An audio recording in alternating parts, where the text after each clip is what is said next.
Jumpa lagi dengan Ibu di Belajar IPA Online. Di minggu lalu Ibu sudah membahas tentang listrik statis. Kali ini Ibu akan meneruskan tentang pelajaran listrik statis dalam kehidupan sehari-hari. Untuk yang pertama kali yang kita bahas adalah kelistrikan pada sel saraf. Di dalam tubuh manusia itu terdapat banyak sel saraf. Kenapa kita bisa mengambil benda ini padahal otak kita yang berpikir ingin mengambil benda? Nah, hal ini terjadi karena di dalam tubuh manusia terdapat sel saraf. Kita bisa berjalan, kita bisa makan, kita bisa mengambil benda, kita bisa dicubit, itu kita bisa nangis. Itu karena adanya sel-sel saraf. Apa sih sel saraf itu? Sel saraf atau yang disebut dengan neuron adalah satuan kerja utama dari sistem saraf yang berfungsi menghantarkan impuls listrik yang terbentuk akibat adanya suatu stimulus atau rangsangan. Jadi sel saraf atau yang disebut juga dengan neuron itu merupakan satuan kerja utama dari sistem saraf yang berfungsi menghantarkan impuls listrik yang terbentuk akibat adanya rangsangan atau stimulus. Jadi dalam tubuh manusia sel-sel saraf itu banyak sekali membentuk suatu sistem saraf. Nah, sekarang apa sih bagian-bagian atau struktur dari sel saraf itu? Struktur dari sel saraf yaitu, ini kakak sudah gambarkan ya. Di sini ada struktur dari sel saraf. Yang nomor 1 ini atau yang berbentuk seperti serabut ya, kayak keriting ini namanya adalah dendrit. Dendrit berfungsi untuk menerima dan meneruskan impuls ke badan sel. Jadi saat kita mendapatkan rangsangan, maka yang menerima itu adalah dendrit. Kemudian oleh dendrit diteruskan ke badan sel. Nah, badan sel itu yang mana sih? Yang nomor 2 ini. Nah, yang ini itu adalah namanya badan sel. Kecuali yang ini loh ya. Ini bukan badan sel. Ini namanya adalah nukleus nanti.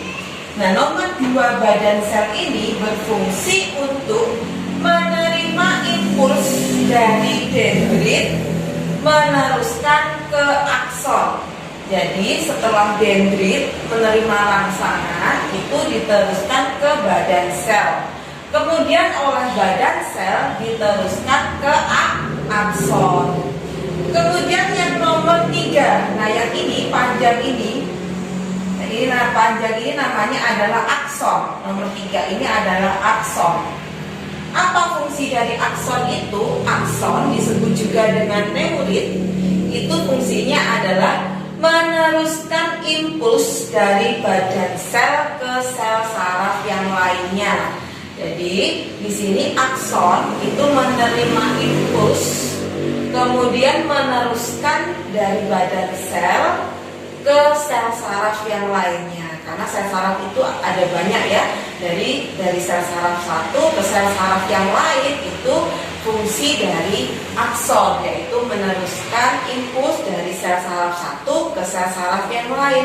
Misalkan dari sel saraf yang ada di otak ke sel saraf yang ada di tangan. Seperti itu fungsi dari neurit atau akson.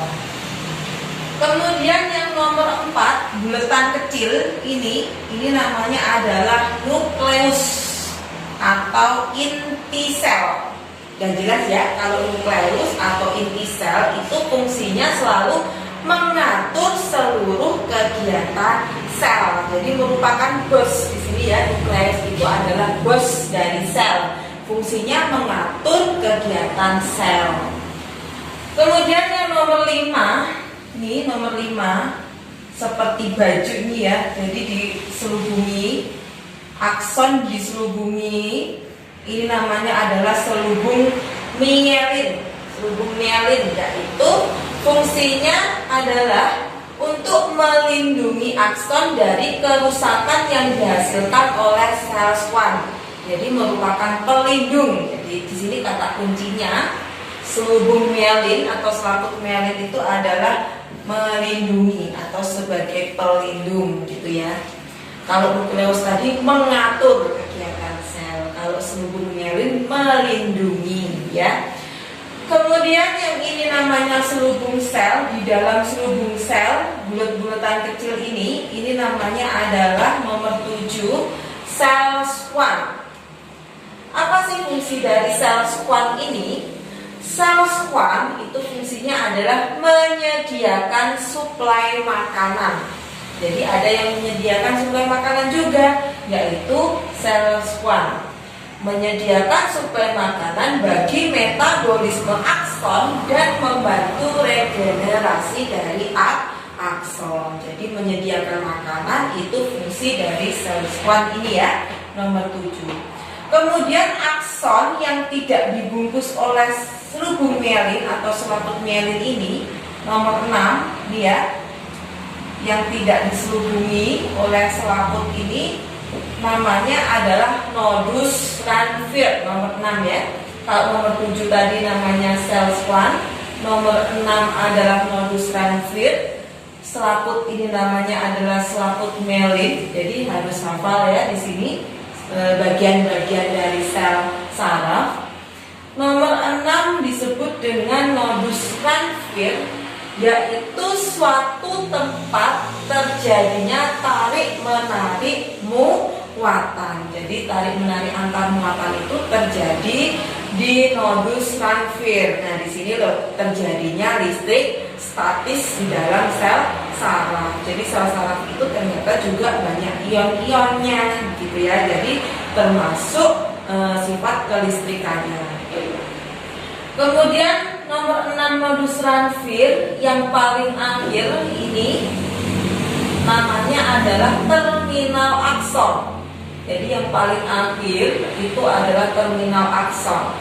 Kalau di sini namanya adalah dendrit, tapi yang paling akhir setelah akson menjulur seperti ekor ya, kepalanya di kepala namanya adalah dendrit, ekor di sini namanya adalah terminal akson. Ingat-ingat ya, ini terminal akson.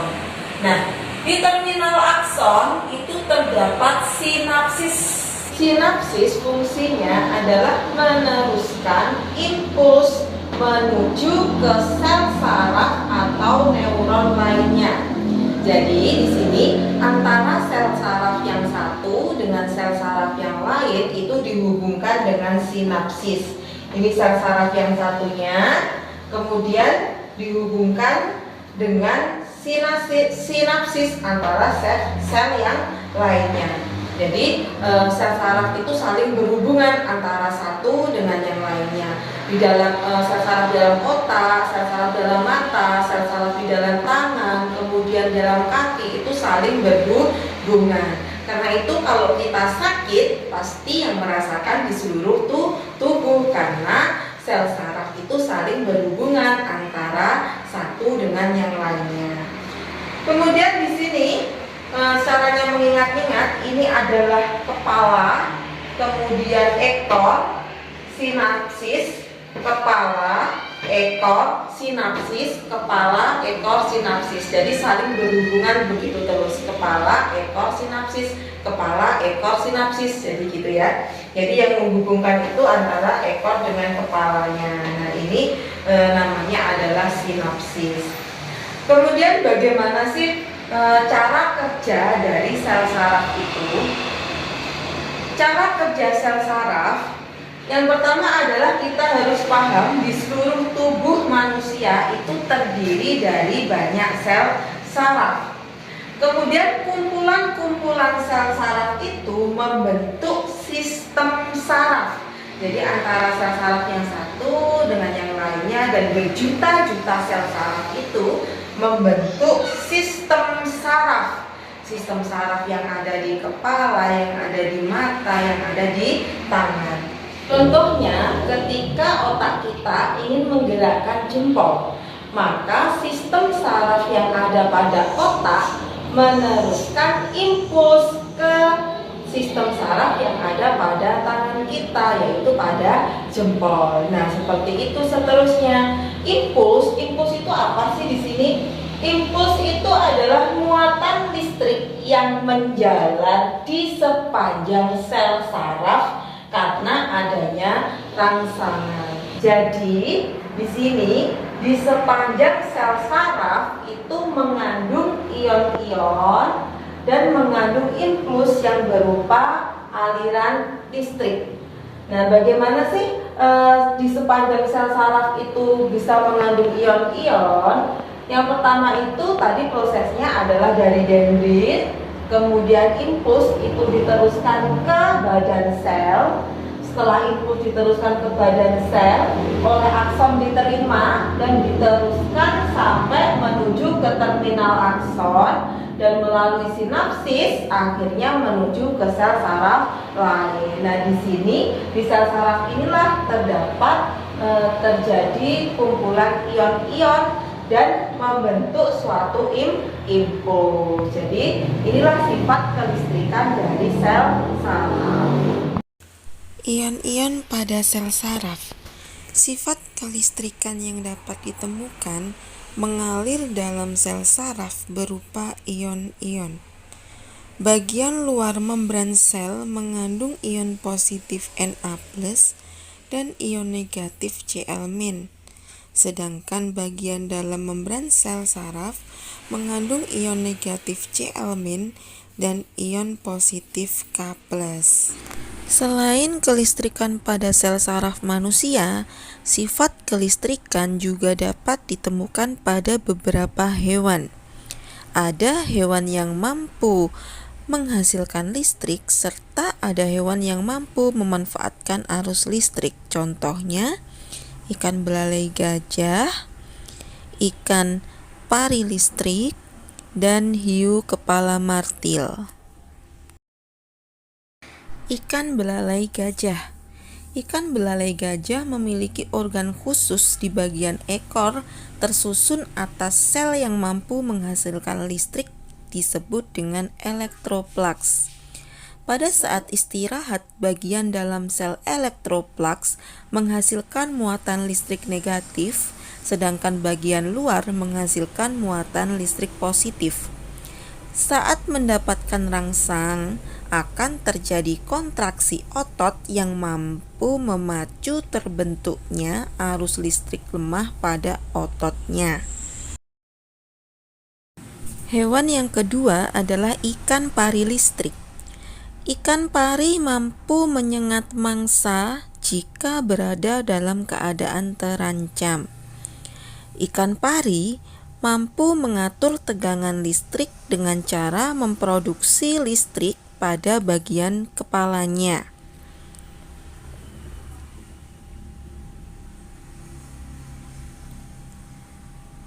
Tubuh ikan pari tidak akan tersengat jika dekat dengan ikan pari yang lainnya, karena saraf ikan pari diselubungi oleh lemak dan arus listrik yang selalu mengalir tegak lurus. Yang ketiga adalah hiu kepala martil. Hiu kepala martil memiliki banyak sel penerima listrik atau elektroreseptor pada bagian tubuhnya. Elektroreseptor digunakan untuk mendeteksi mangsa-mangsa yang akan dituju oleh hiu kepala martil. Yang keempat adalah echidnas. Hewan berduri yang masih satu keluarga dengan landak. Hewan moncong ini mengirim sinyal-sinyal listrik untuk menemukan serangga atau mangsanya. Mangsa yang sering diburu echidnas ini berupa semut dan rayap serta serangga kecil lainnya.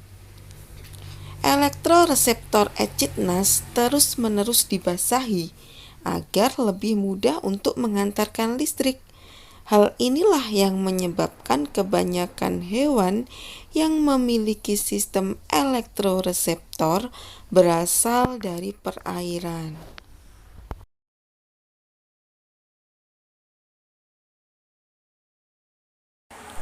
Nomor 1. Berikut ini ion-ion yang mengalir dalam sel saraf. Ion-ion yang berada di bagian dalam membran sel saraf adalah ion K+ dan ion Cl-, C2 dan 3. Nomor 2. Bagian yang ditunjukkan huruf X berfungsi untuk huruf X di situ adalah sel Schwann. Fungsinya untuk menyediakan suplai makanan bagi metabolisme akson dan membantu regenerasi akson. Nomor 3. Hewan yang memiliki sel elektroreseptor untuk mendeteksi keberadaan mangsanya adalah A. Ikan hiu kepala martil dan echidna. Nomor 4. Perhatikan pernyataan-pernyataan berikut. Pernyataan yang benar mengenai kelistrikan pada ikan belalai gajah terdapat pada angka nomor 1. Memiliki sel elektroplaks yang menghasilkan listrik pada bagian mulut yang menonjol seperti belalai gajah. Salah ya, elektroplaksnya berada di ekor. Nomor 2. Bagian dalam sel elektroplaks menghasilkan muatan listrik negatif pada saat beraktivitas. Salah, seharusnya pada saat istirahat. Nomor 3. Bagian luar sel elektroplaks menghasilkan muatan listrik positif pada saat istirahat. Betul. Nomor 4. Pada saat otot berkontraksi akan menghasilkan arus listrik yang lemah. Betul, jawabannya D, 3 dan 4. Nomor 5. Echidna merupakan hewan yang memiliki moncong memanjang dan selalu basah. Moncong echidna selalu dalam keadaan basah sehingga dapat C. Menghantarkan listrik.